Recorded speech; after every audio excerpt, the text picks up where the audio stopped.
болмас. Қарайсыз ғой енді. Өткенде қаңтар қақтығысынан кейін сіз таңғы сағат ерте телевидениедан 7 қаңтар күні сұхбат бердіңіз. Бәріміз көрдік. Жаңағы мына бейбіт митингке қатысып жүрген азаматтық белсенділер, қоғам белсенділері. Солармен жаңағы үкімет, жаңағы партиялар общий диалогқа келіп, соларды мысалы қабылдауымызға шақырып, енді билікке болмаса да жаңағы үлкен аудандық қоғамдастықтар қазір құрылып жатыр. Сондай жерлерге тарту керек. Біз енді бәріміз осы арттан халықты ертіп жүрміз. Енді келеді халық, мысалы Қарағат жағдай өте төмен бар ауылда. Енді жанашыр болғаннан кейін жүгіреміз солар.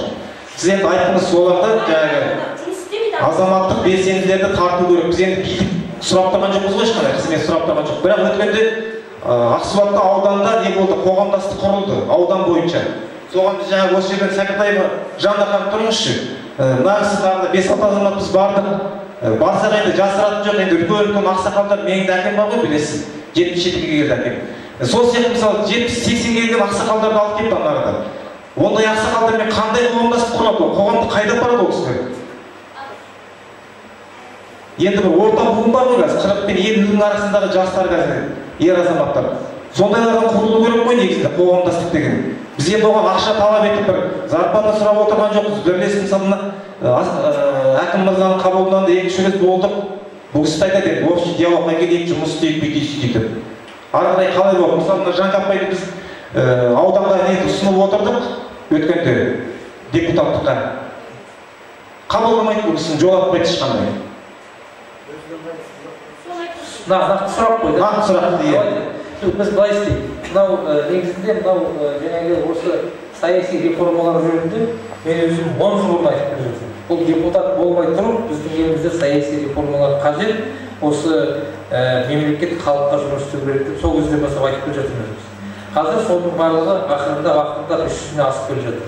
Ал енді қай жерде болмасын, енді бүкіл шешімдердің барлығы сол жердегі қауымдастықпен бірлесіп жасалу керек. Бұл заңдылық. Өйткені осы жердің әкімшілігі сол қауымдастыққа жұмыс істейді. Сол қауымдастықтың мүдделерінің барлығы әрқашан ескеріліп отыру керек. Бірақ ол қауымдастықтың да мысалы үшін дәл жаңа осы Қабанбайдан бізге азаматтар таңертең ана жақтағы жиналысқа қатысты.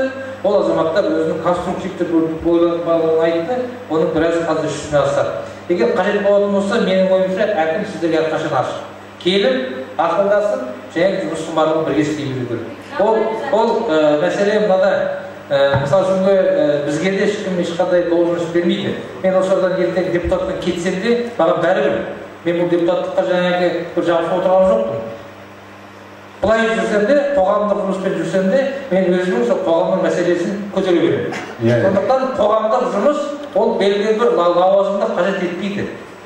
Менің депутаттығым ол миссия. Ертең кетем, бірақ кетсем де, мен осы мәселені ары көтере беремін. Сондықтан біз мынандай жерде жаңағы біраз халықтың мәселесін көтеріп жүрміз. Сондықтан жаңағы қандай бір лауазым иесі болу деген ол артығырақ. Ал енді сіз келіп қабылдасаңыз, барсаңыз, бұл кісілер қабылдап, жаңағы ортақ бір мәміле